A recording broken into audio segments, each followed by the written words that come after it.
Cuando me impusieron el agradecer el nombre de los que habíamos sido distinguidos por la Universidad Privada de Tacna, yo les dije, me han elegido porque soy el más viejo, o por lo menos, no digamos viejo, de más edad. Además, tengo una mala costumbre, soy transgresor por naturaleza, y a donde voy cometo alguna transgresión. El tema de exposición, de ponencia, lo tienen ustedes en el libro de ponencias. Todos los que se han inscrito tienen ese libro de ponencias y yo digo, voy a repetirles todo lo que está escrito ahí. Malo sería que lo hiciera, porque para los masoquistas tienen la posibilidad de torturarse leyéndolo de manera íntegra luego.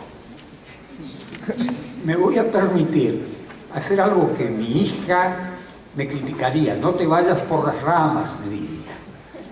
Me voy a ir un poco por las ramas con una transgresión previa para no estar repitiendo textualmente lo que ustedes pueden leer.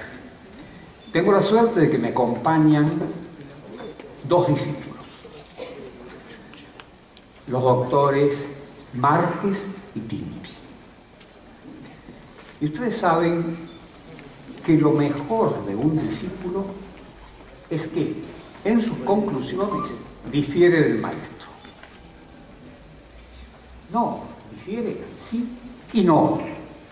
Si el maestro es buen maestro y no es un mero enseñante, le enseña al discípulo, que va a ser verdadero discípulo y no un alumno repetidor, le enseña que piense, que busque él la verdad, que abra su camino con su propia cabeza y que sea el que extraiga las conclusiones y que no repita como un mero espejo las opiniones del maestro. En estos días que llevamos en Perú con Márquez y con Tinti, hemos estado visitando con actividad al Colegio de Notarios de Lima, a la sede de San Juan de Lurigancho de la César Vallejo, a UNIFE, la Universidad Femenina en Lima, y en cada oportunidad yo los he escuchado a mis discípulos exponer temas que luego provocaban ardientes discusiones entre nosotros porque no nos poníamos de acuerdo con cuál era la conclusión. Pero esto es lo mejor que puede suceder. Son verdaderos discípulos. Desde hace muchos años yo tuve en mis manos la traducción del francés de un libro de Jos Dusdorf, que era profesor en Estrasburgo, que en su traducción al castellano se titulaba ¿Para qué los profesores? Para indicar cómo, desde las épocas de Séneca o Platón y Aristóteles, aquellos grandes pensadores y filósofos griegos, cada uno de ellos seguía al maestro en el pensar, aunque se apartara en las conclusiones. Hay aquel dicho que le dicen a Aristóteles por qué no coincide con Platón, y le dice, soy amigo de Platón, pero soy más amigo de la verdad.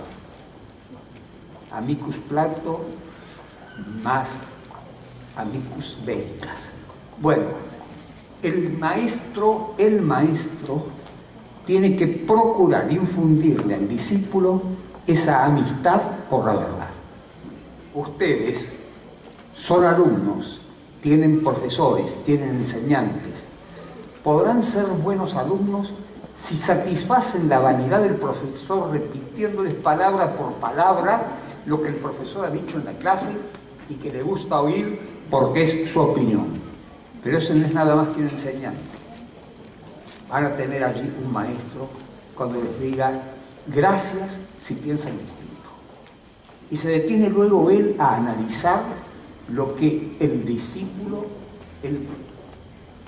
alumno que se ha convertido en discípulo le ha hecho pensar al maestro que podía estar equivocado. Yo tuve la suerte, allá por el año 67, de que mi tesis doctoral, que versaba sobre un tema que todavía no estaba incorporado al Código Civil argentino y que luego, por las reformas que el año siguiente, el 68, se hicieron por una ley, y llegó hasta el Código Civil argentino. Y que en Perú, en el Código del 84, llegó porque la Comisión de Contratos, que el ponente era Manuel de la Puente y Lavalle, incorporó figuras como el abuso del derecho, la imprevisión y la lesión. La lesión, a la que el Código peruano le dedica una decena de artículos, allá por el 1447 al 1450 y algo. La lesión, en sus formulaciones modernas, llegó en Argentina a la ley del 68. Y ese había sido un tema de tesis. Y el 67, un año antes de eso, debo decir, tuve una suerte. La Academia Nacional de Ciencias de Buenos Aires, por primera vez, laureó obras jurídicas. Y la mía, mi trabajo sobre la lesión, fue laureado por la Academia. Entonces, fuimos dos los que fuimos distinguidos por la Academia de Ciencias de Buenos Aires, un constitucionalista ya muerto, de larga trayectoria, Germán Vidal Campos, y yo. Y se nos invitó a recibir la distinción en Buenos Aires. Y cada uno debía hablar de algo vinculado con su especialidad. Entonces yo elegí un temita chico, la acción revocatoria, efectos de la acción revocatoria Pauli-Arlen, no va mal. Pero lo importante para mí no era ni el tema específico jurídico, ni el hecho de que lo digan mi tío. Era lo que leí como parte, como casi subtema, reflexiones inspiradas a un profesor por un alumno. Porque me había sucedido en clase lo que nos pasa a todos los docentes, que repetimos todos los años lo que venimos diciendo desde años anteriores y que utilizamos para exponer la verdad jurídica, utilizamos lo que se dice por la doctrina mayoritaria, por los más reputados autores. Y cuando yo exponía esto en una clase, veo la cara inquieta de un alumno que me dice: yo creo que esa no es la solución. Yo creo que no está bien. Espere, yo me fui a estudiar. Terminé llegando a la conclusión de que el alumno tenía razón, de que todo lo que la doctrina nuestra había repetido una y otra vez era un error, y que debía encararse, si uno reestudiaba las cosas, de manera totalmente distinta y llegar a una conclusión diametralmente opuesta. Y a eso había llegado porque esas reflexiones me las había inspirado un alumno inquieto que pensaba. Y esto es lo que tienen que ser ustedes, alumnos pensantes, que no acepten calladamente lo que les decimos los profesores, sino que una y otra vez adviertan si encuentran aristas o resquebrajaduras que hay que repensar los temas. A lo mejor también como alumnos pensantes me digan, no tiene que ser tan transgresor y debería hablarnos aunque sea un poquito de lo que dice la ponencia. Pero ese poquito de lo que dice la ponencia tendrá que ser en alguna forma salpimentado para que no sea lo mismo que dice la ponencia, aunque sustancialmente siga carriles semejantes. Fíjense el título: Hechos y actos jurídicos, parte general y relación jurídica. Yo en la ponencia relato o me ocupo de algo que me ha preocupado siempre: la parte general del derecho civil, tal como se da en la mayoría de las universidades, nuclea el análisis de los elementos esenciales de una relación jurídica, que ustedes los ven en los programas, generalmente en los primeros cursos y a veces no tan bien conectados. Ustedes tienen un curso de personas, un curso de actos jurídicos, y por allí en alguna parte de los programas estudian el derecho de las cosas, de los objetos del derecho. Toda relación jurídica tiene esos elementos esenciales. No puede haber una relación jurídica donde no haya personas, donde no haya un objeto y que no tenga una causa que la haya hecho nacer. Sujeto, objeto, causas generadoras se dan en todas las relaciones jurídicas. En Europa, aunque los códigos no unan en el código, no reflejen la totalidad de la relación jurídica, en los cursos de enseñanza es casi obligatorio que se abran en el derecho civil por un curso de parte general. Ustedes lo abren fraccionadamente con las personas, que es uno de los elementos, lo siguen con la causa generadora, que son los hechos y actos jurídicos, y por allí se encuentran con el objeto en alguna otra parte de sus estudios. Pero hay algo más. Si uno sigue repensando, esa parte general no es parte general del derecho civil. Es teoría general de la relación jurídica que se da en todas las relaciones jurídicas de derecho privado y también en las de derecho público. No hay ninguna relación en el campo de lo jurídico, tanto del civil como del comercial, como del laboral, como del administrativo, si pasas, que no tenga presentes todos esos elementos.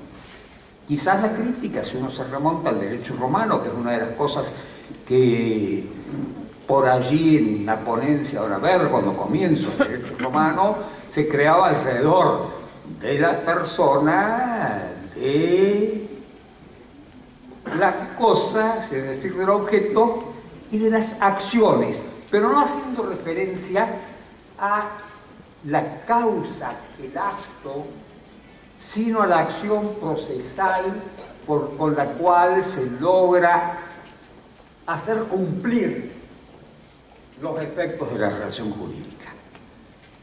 El descubrimiento de la importancia que tiene el acto jurídico es muy posterior.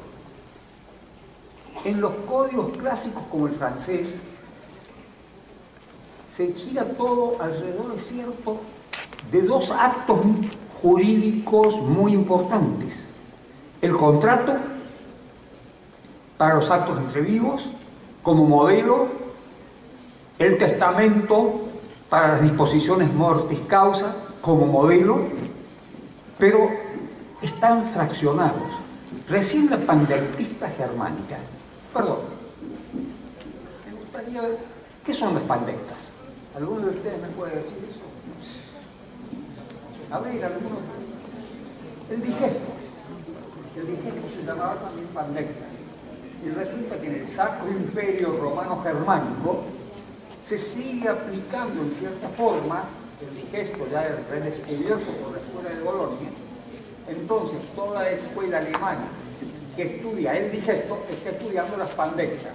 Y los miembros de esa escuela de estudiosos son denominados hoy pandectistas. Los pandectistas son los que estudian las pandectas, es decir, estudian el digesto. Los pandectistas alemanes advierten que en la construcción está faltando una sistematización de ese tercer elemento tan importante que es el hecho generador de la relación, generador desde el nacimiento hasta la muerte, es el hecho jurídico. A veces es un hecho de la naturaleza, a veces es un hecho del hombre, a veces es un hecho involuntario, a veces el derecho del hombre hay voluntariedad y le llamaremos acto. A veces es un hecho lícito, a veces es un hecho o acto ilícito.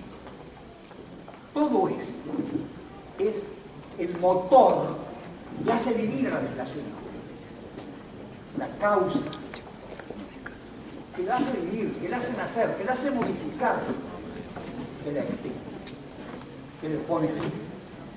Vean si tiene importancia esta idea.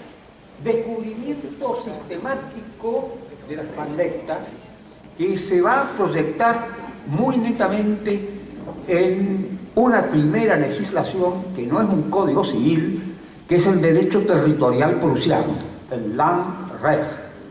Allí es donde por primera vez se incorpora al plexo normativo la regulación de los hechos y actos jurídicos. Y esto lo inspira a un sabio alemán que para todos nosotros debe seguir siendo tomado como ejemplo, Savigny, que escribe aquello que él denominó Tratado de Derecho Romano Actual, porque en derecho romano las pandectas seguían aplicándose en el Sacro Imperio Romano Germánico. Y del Tratado de Derecho Romano Actual de Savigny, del Landrecht prusiano, va a surgir la moderna inclinación a tratar los hechos y actos jurídicos como algo que necesita una especial dedicación. Ahora, eso siguió distintos caminos. Las traducciones de la obra de Savigny al castellano hablan de actos jurídicos. En Europa se habla más de negocio. En definitiva, acto y negocio serían lo mismo, pero no son lo mismo por obra de otro genial jurista, pero en este caso americano, de Freitas. Freitas, que algunos dicen que murió loco, y a lo mejor fue que murió loco el pobre con un Alzheimer, en la parte final. Freitas elaboró en su momento por encargo del gobierno de Brasil. Me están pidiendo que me calle, ¿no?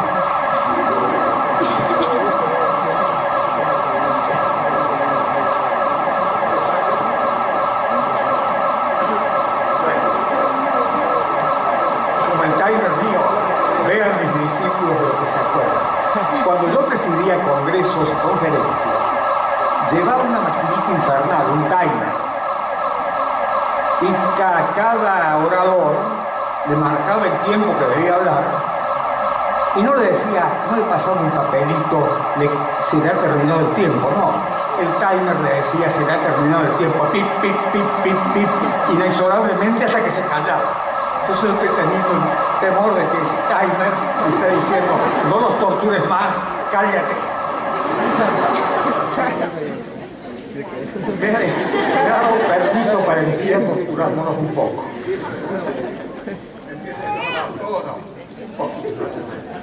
Tiene que ser, mira, entonces,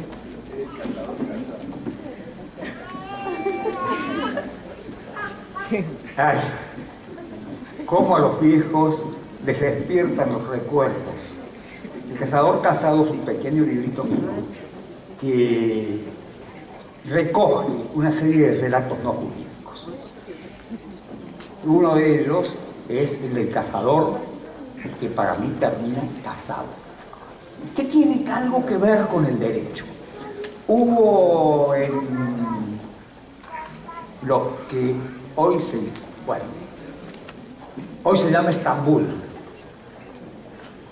Constantinopla, Bizancio. Hubo en Bizancio un emperador, León VI, que terminó la obra de recodificación del derecho, el digesto era de Justiniano, haciendo aquel otro monumento jurídico que son las basílicas en memoria de su padre Basilio el Macedonio. Y allí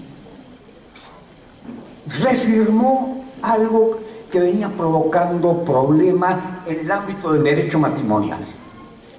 Los ortodoxos griegos admiten el divorcio,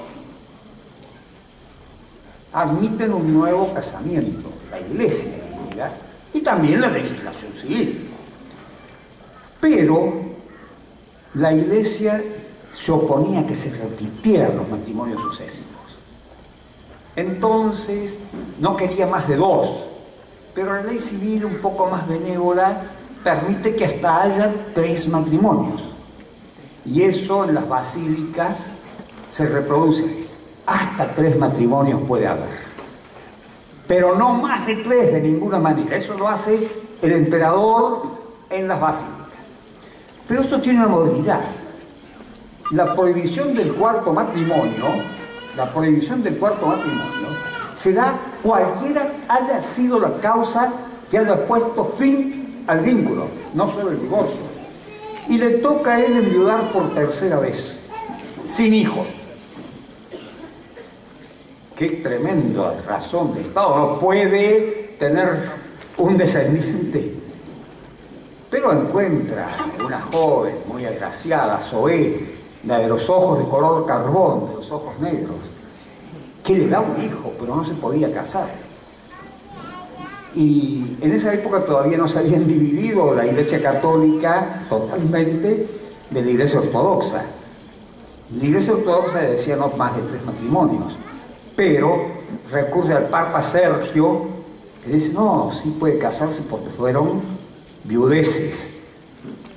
Y encuentra un pope que va y lo casa en palacio. Entonces el patriarca lo excomulga y le prohíbe entrar a Santa Sofía. Pero ustedes saben lo que vale la política. Él logra que lo depongan al patriarca, que llamen a un sínodo que designa al nuevo patriarca y que le convalida su 4º matrimonio, pero por esta sola y única vez se permite eso. En el Código Griego del 41 todavía subsiste la prohibición del 4º matrimonio. ¿Qué pasa? Este señor le había pasado que a un cazador que siembra de trampas se olvida dónde está y cae en una de las trampas.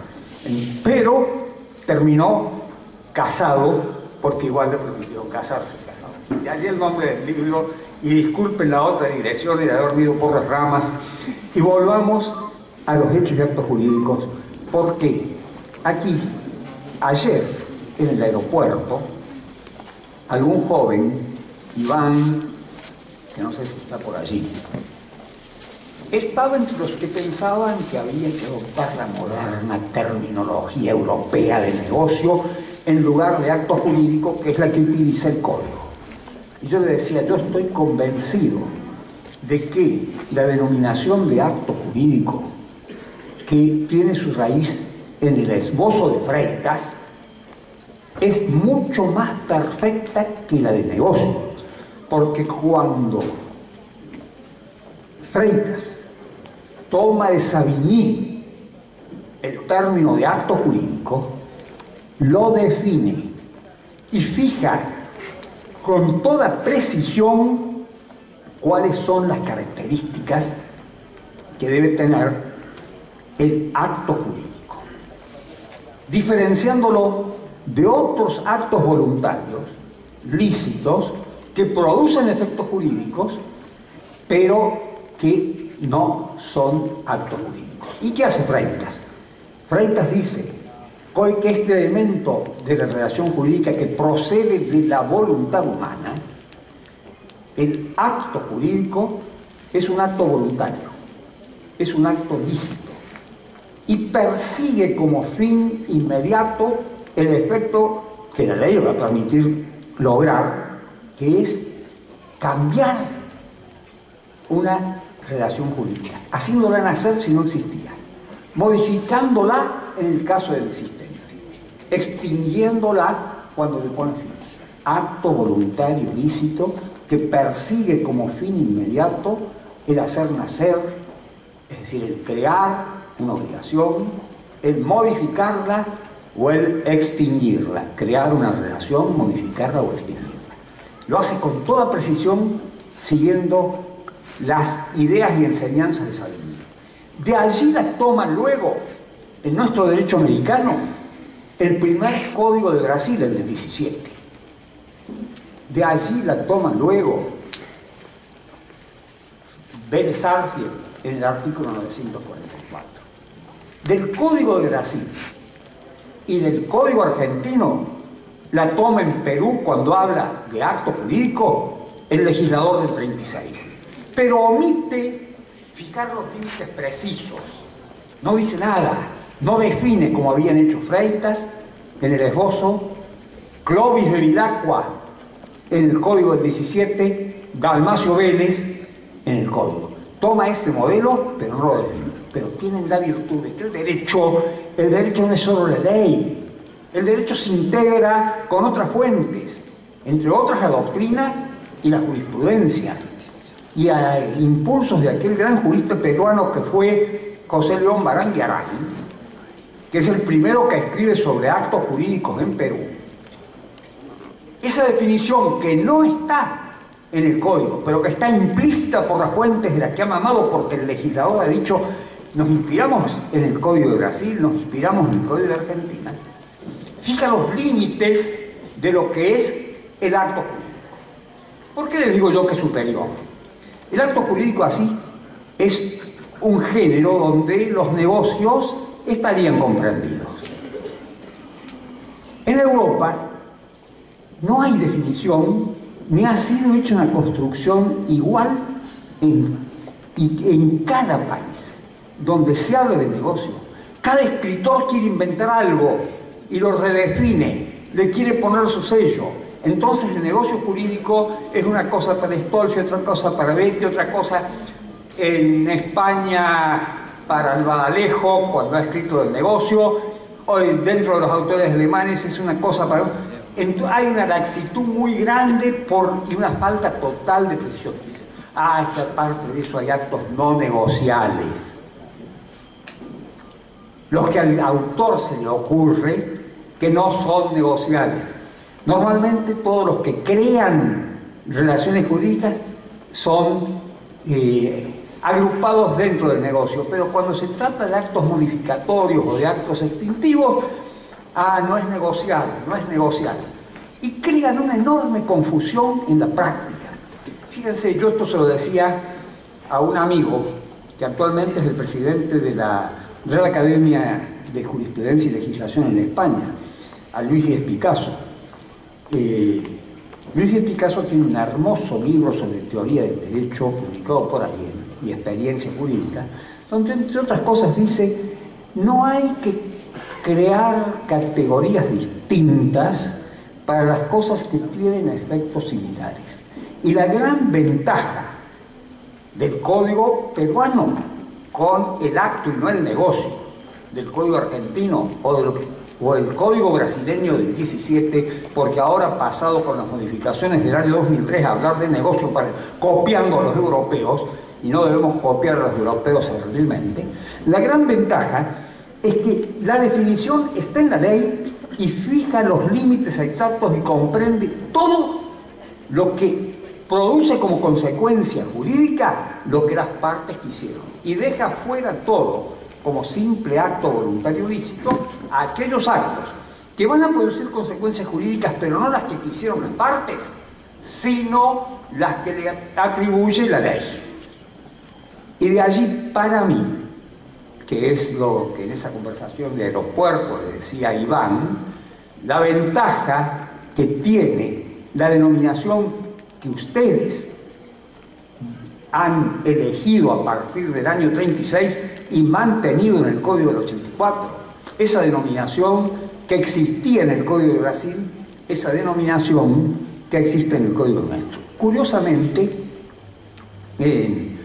un país que tuvo hasta hace muy poco, hasta hace 25 años, vigente un código que ya no condecía con las estructuras políticas en Cuba, curiosamente en Cuba se habla también de acto jurídico, pero con alguna modalidad en la ley, porque la ley a la autonomía de la voluntad no le reconoce en un país socialista las mismas fuerzas creadoras que le reconocemos nosotros. Y la modificación está en que en la definición habla de las consecuencias que la ley le fija. En realidad, que la ley acepta porque son las partes las que han fijado. Pero señores, no quiero que me suene de nuevo el timbre de otros que tienen que exponer. Estas cosas, las partes vinculadas con el acto jurídico, con la relación jurídica, con la importancia, si son masoquistas, como les decía, podrán leerlo en el libro de ponencia. Lo otro ya los he torturado bastante con anécdotas de esas que siempre vienen a la cabeza y el recuerdo de los viejos, y lo que voy a tener que hacer es dejar lugar para que escuchen a otros que se